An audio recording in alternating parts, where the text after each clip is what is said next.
En todo caso, lo que sí parece es que cualquier intento de hacer atajos en la solución al galope de todas estas cosas es falsear la realidad, porque necesitaría mucho más tiempo para que sedimentara.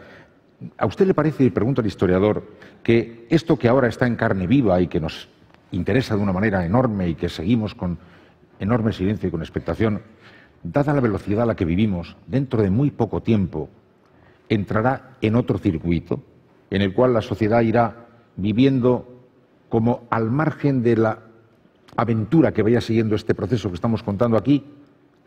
Y si eso es bueno, que ocurra, señor Dupla. Bueno, que se olvide lo ocurrido yo creo que no es bueno, porque de alguna manera yo creo que vivimos en una sociedad muy fracturada, a pesar de que también haya líneas transversales entre unos sectores y otros, pero yo creo que dividida, por ejemplo, identitariamente, muy fracturada por la acción del terrorismo, también en su momento muy fracturada por determinados atajos de la lucha antiterrorista, como el GAL y otras barbaridades. Entonces, desde ese punto de vista, una sociedad, yo creo, también moralmente enferma, en el sentido de que en un país de un bienestar altísimo nos hemos encontrado con un terrorismo que resultaba incongruente si lo comparábamos con otras violencias políticas de países del tercer mundo. Aquí no tenía, en principio, ninguna razón de ser. Y una sociedad que en bastantes momentos pues, ha seguido viviendo muy bien si no le ha afectado directamente y de alguna manera ha mirado hacia otro lado. Y no se ha hablado del tema. Yo creo que ese es algo que cualquiera en este país puede comentar, como a partir de un momento dado el tema político, por llamarlo de alguna manera, no se comentaba en las cuadrillas, en los bares. Se podía hablar de cualquier otra cosa, pero esto... Pero eso es patología social, eso no es bueno. Lo es, y desde ese punto de vista esa patología pues tiene que ser superada, pero yo creo que no se puede superar mediante el olvido.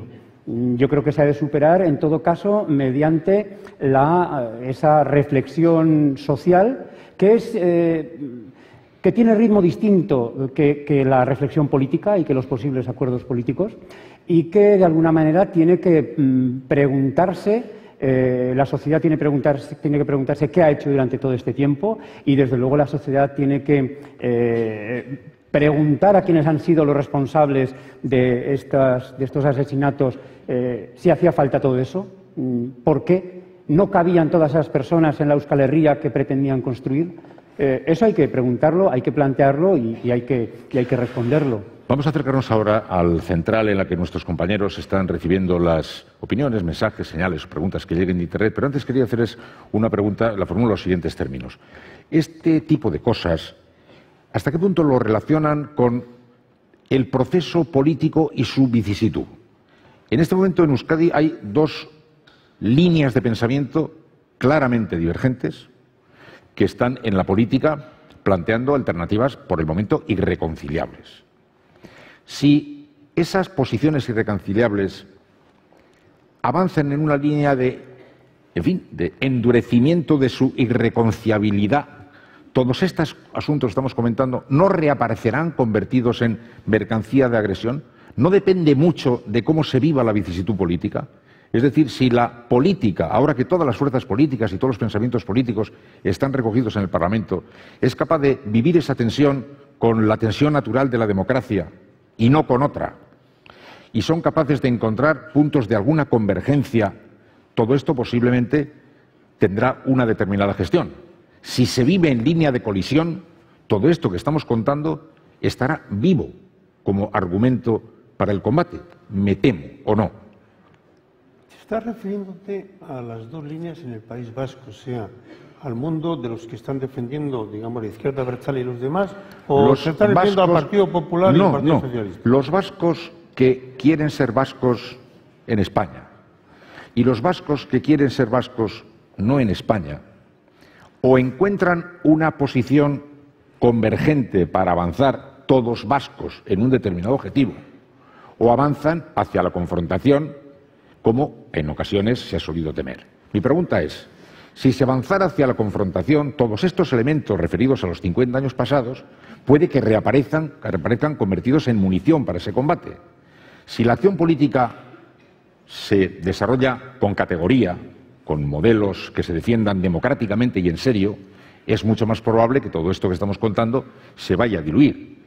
La pregunta es, ¿creen ustedes que el desarrollo de la política, ahora que sin mesas ni nada, sino en el Parlamento, todas las fuerzas y todos los pensamientos van a vivir, va a ser muy determinante para ver el desarrollo de todo esto, incluso la lectura de los años pasados? Ya sabes que los sociólogos somos como los meteorólogos.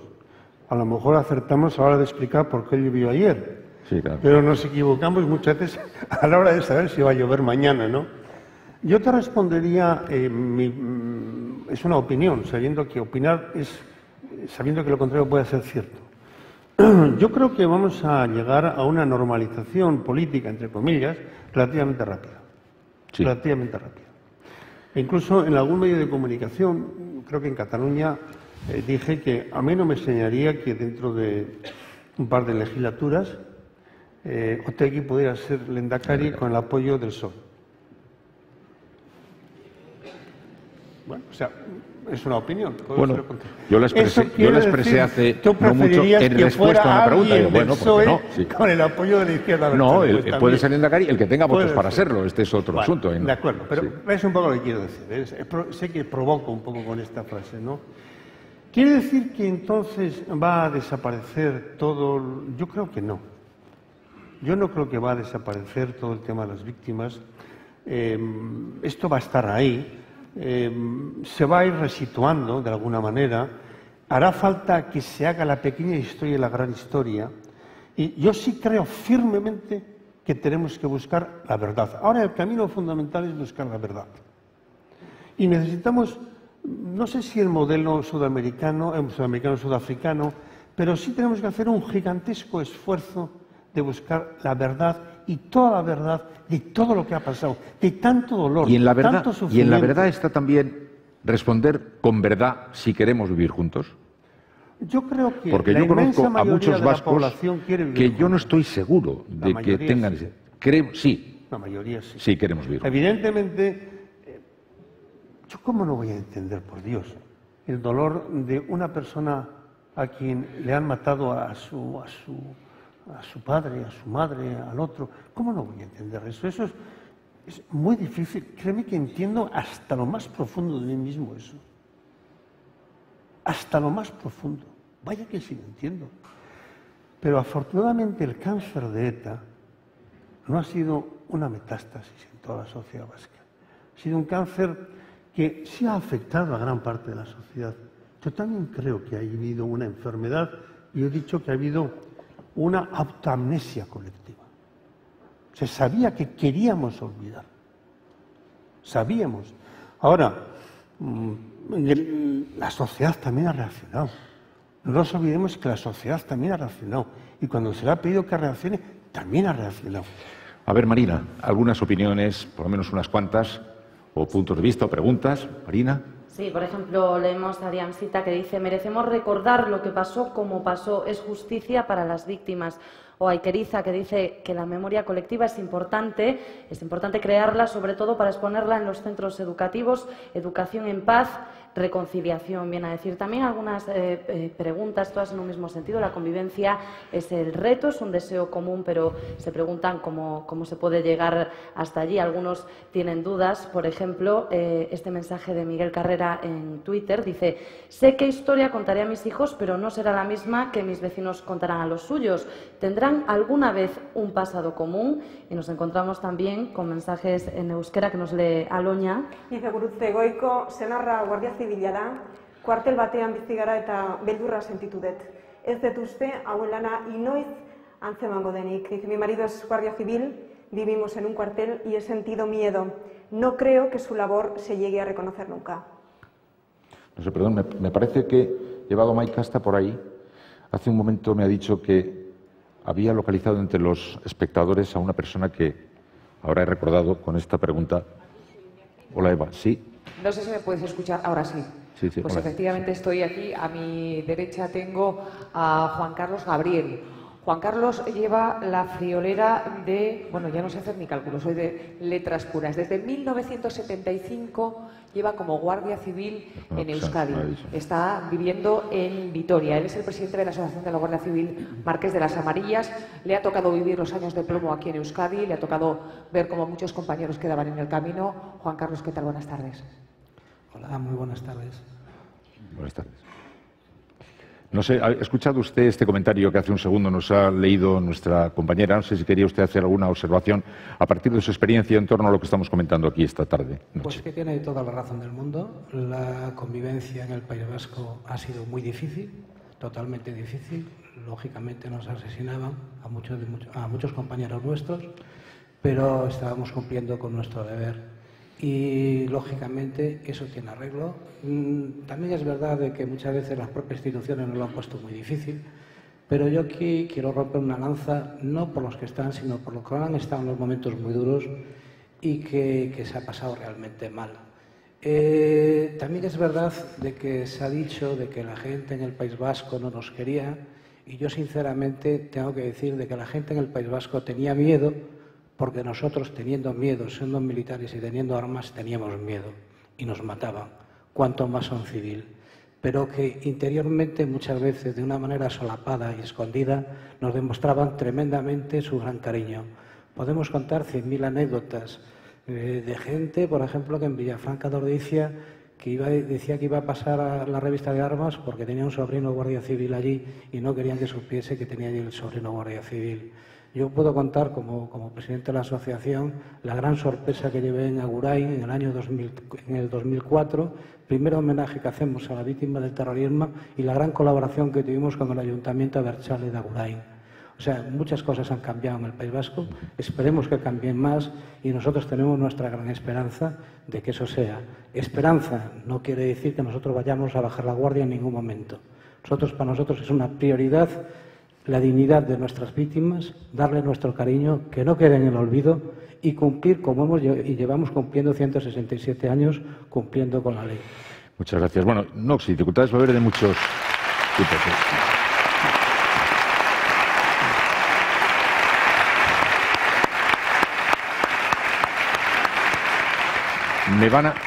Me van a permitir que les haga un comentario. Yo he aplaudido, como ustedes, aunque espero que me entiendan. No quisiéramos que fuera un espectáculo. De verdad, aunque nos pueda apetecer aplaudir o no aplaudir, yo les agradecería que no aplaudiéramos, aunque de luego este señor se merece todos los aplausos que pudiéramos darles, para que podamos mantener las cosas fuera de los territorios del espectáculo en los que los aplausos acompañan a las cosas. Espero que me entiendan, porque no pretendo ahorrarle ni un poco del afecto que merece este señor o cualquiera otro, pero sería bastante bueno que lo alejáramos de cualquier cosa en la que pudiéramos estar más o menos pareciéndonos a algunos programas en los que se aplauden o se dejan de aplaudir las cosas. Dejemos las cosas en ese punto, espero que me entiendan. El hecho de que tanta gente en nuestro país no tenga ni un minuto de experiencia democrática, porque se haya pasado tanto tiempo viviendo en el matonismo, en la ventaja, en la insolencia, también nos anuncia un tiempo de rodaje bastante largo, porque aquí van a estar conviviendo personas que llevan años practicando más o menos la democracia en sus vidas políticas, sociales o de convivencia, y otros que han estado viviendo en ese juego de matonismo que ojalá empiece más o menos a modificarse, pero va a costar. Hay mucha gente que no tiene ni un segundo de experiencia en el respeto a los demás. Va a tener que debutar ahora en el respeto a los demás. Los demás no existen. Y cuando hablaba de la convivencia no me refería solo a la convivencia de las víctimas y los verdugos. La convivencia de quienes creen que solo algunos tenemos derecho a ser vascos porque otros no tienen derechos a ser vascos, aunque sean vascos. Esto es lo que incluye alguna incertidumbre de importancia desde el punto de vista político. A eso es a cuando refiero. ¿Podremos vivir juntos, los vascos de un modelo de serlo y los vascos de otro modelo de serlo? ¿O tendremos previamente que pasar grandes amarguras antes de convencer a quienes creen que solo hay una manera de ser vasco y quien no sea vasco así no tiene sitio en Euskadi? Hombre, yo creo que para algunos sectores de la sociedad esto va a ser un aprendizaje costoso, un aterrizaje muy duro, ¿no?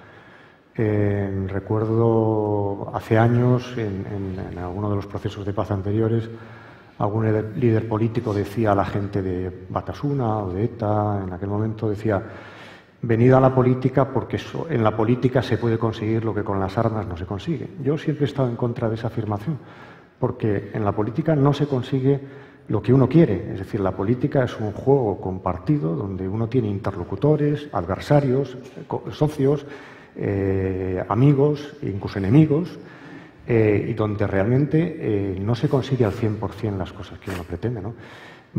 Entrar en el juego de la política, en el juego de la convivencia democrática, es entrar en un lugar lleno de decepciones, donde la realidad es muy dura de gestionar, donde a veces los conflictos son dolorosos, y por tanto yo creo que para cierto sector de la sociedad vasca esto va a ser un aprendizaje doloroso, ¿no? Bueno, finalmente, pregunta al historiador. Hemos tenido ocasión de comprobar la batalla que en los últimos años ha vivido en España entre quienes estábamos entendiendo la historia como lo que creíamos que había ocurrido y quienes en los últimos años a gran velocidad han aparecido dibujándonos una historia interesadísima, de una manera completamente parcial, reconstruyendo el pasado, reinventando el pasado y colocándolo además a cucharadas en las más inocentes generaciones posteriores.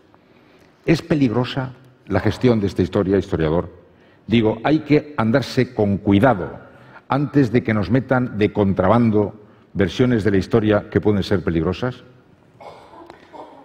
Bueno, yo creo que hay versiones de la historia que pueden ser muy peligrosas, la hemos visto a lo largo de la historia europea del siglo XX, evidentemente, pero también la hemos visto aquí y tiene que ver con lo que hemos vivido en estas últimas décadas de la acción de ETA, en el sentido de que yo creo que, por ejemplo, un alimento ideológico de ese quehacer de ETA y de ese sostén que ha tenido en amplios sectores de la sociedad ha sido una interpretación de la historia totalmente ideologizada y en realidad más cerca de la mitología que de la historia, en el sentido de jugar con la idea de un pueblo que tiene una identidad definida desde el neolítico, que ha tenido una unidad política en un momento dado, que no es cierto, y que ha estado secularmente oprimido por una bota imperial que ha sido España, que además se ha identificado siempre, casi estrictamente, en el siglo XX con el franquismo.